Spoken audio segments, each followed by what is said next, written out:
11月7号，最高法发出了一个意见，要求这个农村要打击，坚决的从重、从严、从快，打击农村的黑恶势力，打击他们把持农村基层政权，干扰甚至把持了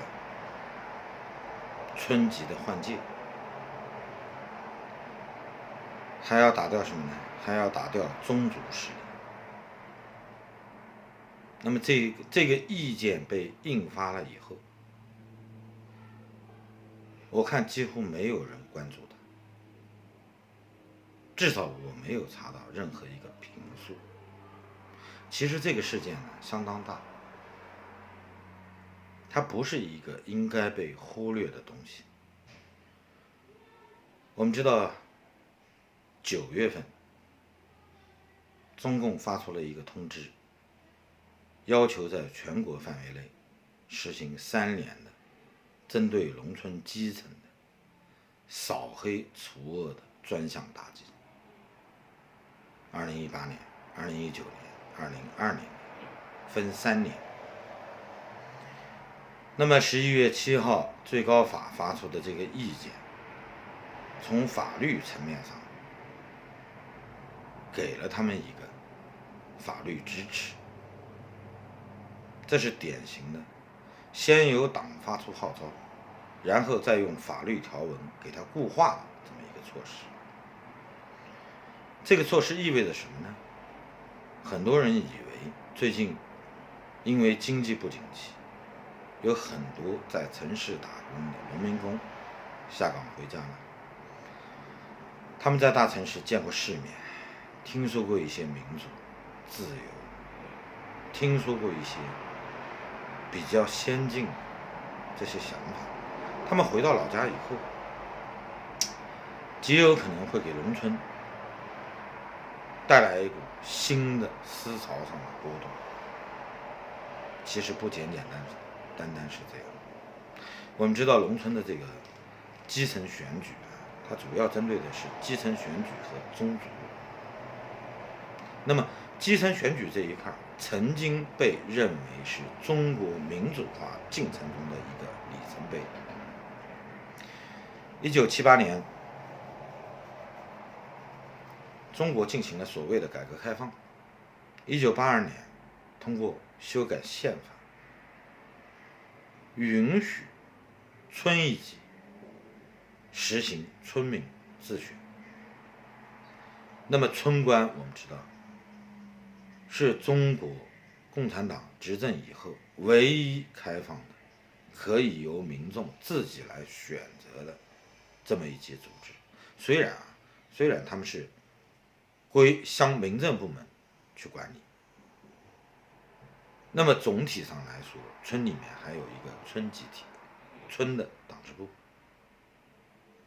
那么他们也是在中共的领导下，但不管怎么说，中国人在最基层已经有了自己进行选举官员的这么一个尝试。当年这不仅是中共的一个举措，同时也对国际社会投放了一个信号，中国在逐渐走向民主，它已经有一块实验田了。转眼几十年过去了，时移世易，现在中国又在走向了闭关锁国。他们原先开放的这些承诺正在被毁落，中共正在收回对基层的管理权，他们重新要建立自己的强有力的党支部的一体化管理，就一竿子捅到底，从国家层面一直到村集体，甚至村的小组。这份意见它是一个法律上的允许，开了一个绿灯。它其实是在修改82年宪法，赋予基层的这个选举权。我们知道90年代2000年，包括胡锦涛执政时期，都曾经提出过民主选举。那么刘鹤在2013年发出的383改革方案中，也明确地提出了要政治经济改革一体化。中国现在走的其实是党内温和派不愿意看到的这条道路。在中共党内，当年做出的所有承诺，包括对国际社会的承诺，他们现在都在毁落。不要认为这个意见不是那么重要，其实它很重要。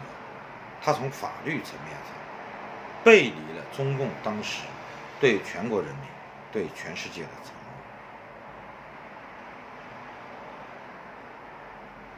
第二个打掉的是宗族势力。中共认为宗族势力现在在各地已经逐渐加强，已经影响到中共基层组织的运转。他们在这次扫黑除恶的行动中，要打掉的主要是两个，一个是对换届的影响，地方的士绅，甚至一些流氓团伙，他们将不再被允许干扰到基层的选举。中共强有力地拿回了这块地盘。文革的时候呢，中共打破了2000年来中央政府皇权不下县的惯例，通过50年代开始的土改、正反，60年代开始的文化大革命，中共几乎打掉了士绅、士大夫和宗族对中国社会的影响。我们知道，从2017年开始，有很多边远的，是吧？像广西，那么他们就出现了很多由宗族势力引起的一些群体性的抗争。那么中共重新把宗族势力列为打击的对象，也是因为他们已经明确地干扰到中共最基层的组织对广大乡村的管理权。这个建议呢，我希望大家能认真的看一下，它的目的是多重的，它最终的目的是一个，在打掉现有的乡村已经把持了基层政权的这些地方士绅或者黑恶势力以及宗族的力量之后，他要重新凝聚起党支部对村和社区的管理，他最终的目的就是这个。谢谢大家。